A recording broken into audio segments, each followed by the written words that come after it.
I'm definitely not perfect. I don't really know what I'm doing. I've been doing this for 15 years. Just getting out there, getting in the dirt, making lots of mistakes, and getting my hands dirty.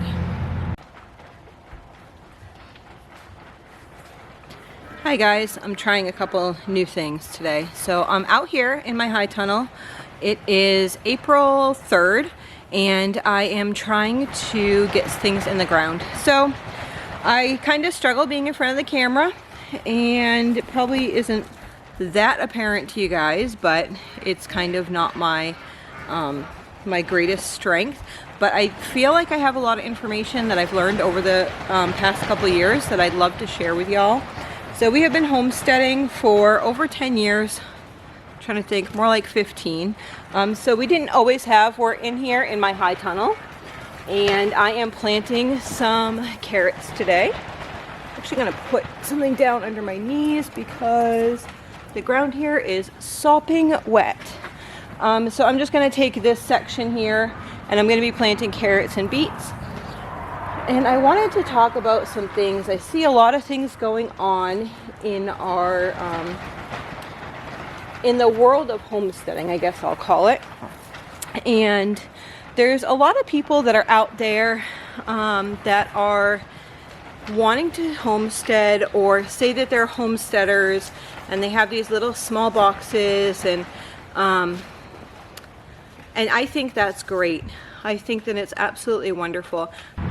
I encourage you all not to use circumstances or situations to allow yourself to get down like, oh, I don't have the proper tools, I don't have the proper space, I don't have a high tunnel, I don't have whatever equipment that you think that you need. And just get out there and get in the dirt. That's my encouragement for the day. I did not grow up like this. I had no clue to do what I was doing. The first time that I ever did anything, I actually went, we lived in the city and I grew a small garden there. And then I ended up growing chickens in the garage for meat and raising a couple laying hens in the garage in a city for meat. And I fell in love with it. I fell in love with being able to grow my own food, with being able to provide my kids with the best quality food that you can ever ask for. And it's just a super blessing to be able to do that. I can't even explain the joy that comes to my heart when my kids like pull up a carrot and they're so excited and they just ask to eat that. Yeah, of course you can eat that carrot, you know. It's just beautiful. I'm glad to be out here again.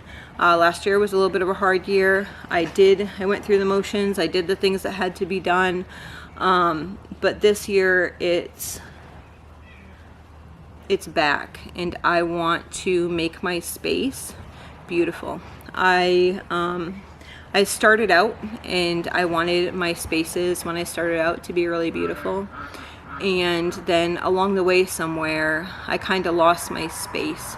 And I had this hope that I could like be a production farmer, and I could put out production, and I could put my carrots and all my good yummy things out to the roadside, and people would appreciate that as much as I appreciate it.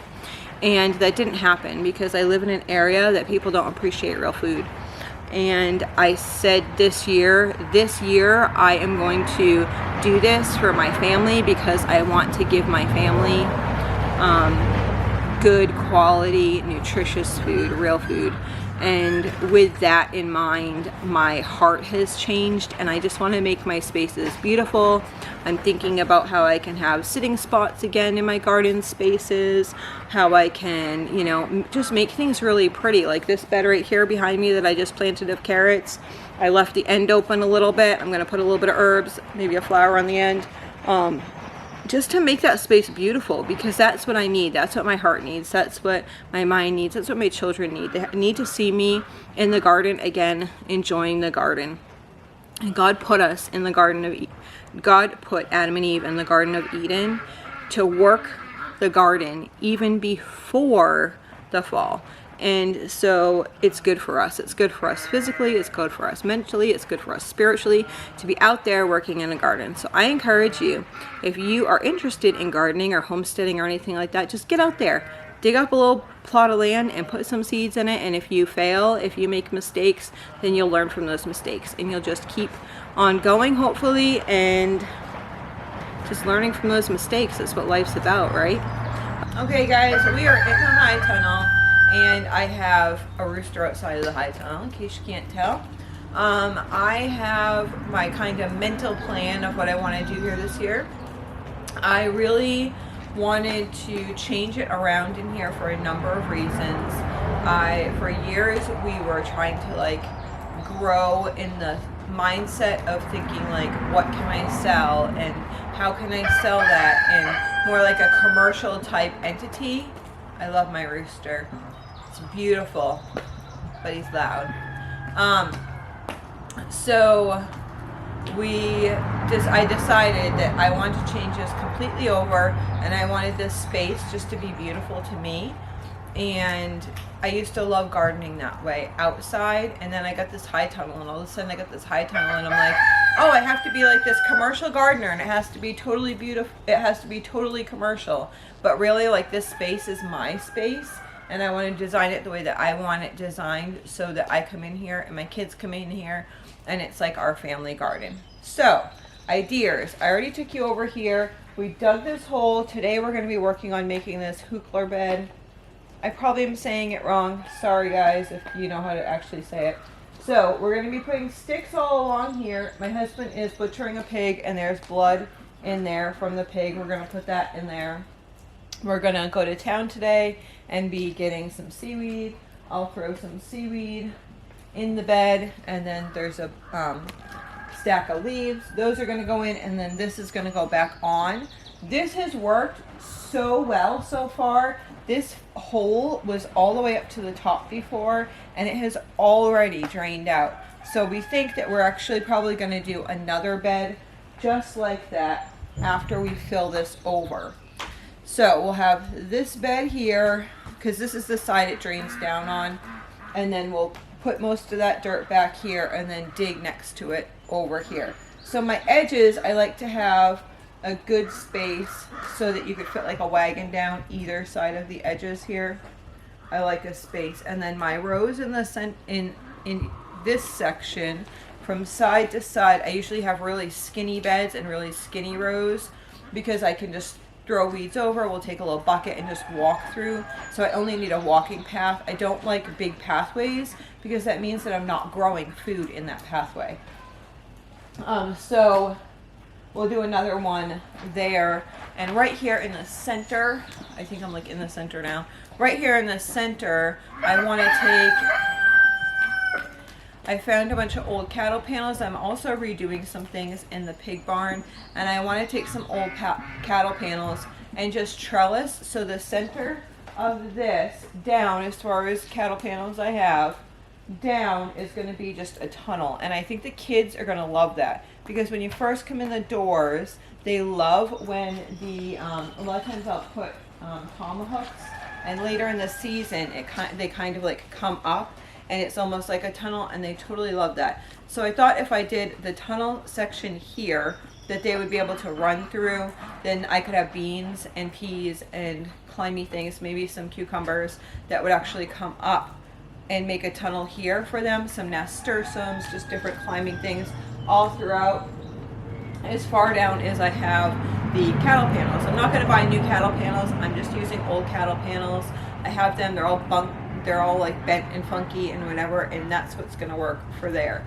And then I'll do over here just the normal beds that we did. We need to fill some of these more because the chickens and the pigs that got in here threw some of that stuff out. So yeah, we're working on prepping it up. We can actually, if this ground wasn't so muddy, I could plant peas right now, but this ground is still muddy. So today we're working on killing the pig. We're working on getting this hookler bed situated. I have to run to grab pig food this afternoon, and that is about it.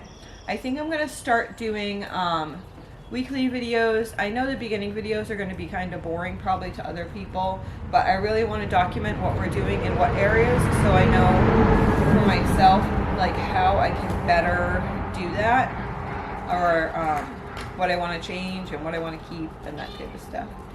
Good morning. Yes. All right, talk to you later. Here is a little update. So they dug this trench 2 days ago, a day and a half ago. You can see it all the way down. So if you remember, all back here had like a big pool. Up here was watery. This was all mucky. So it looks like this trench is actually working here. So the next step is going to be to fill this in with some wood and then these leaves, some seaweed, and then put the dirt back on top. All right, be back with that.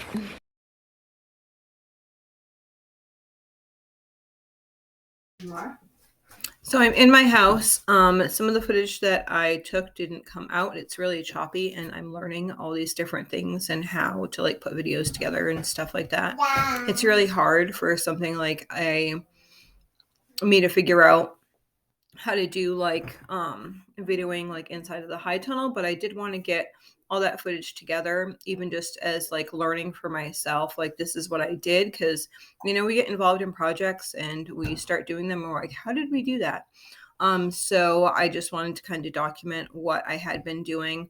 As you can see, I have a bunch of those plants that we started a few weeks ago, and they're all starting right behind me there. So that's exciting. I'm going to end the video at this. We did get the seaweed on top of there. We still have to put the dirt on top of it, but that will all be in next week's video for our update for our garden. All right, hope to see you soon.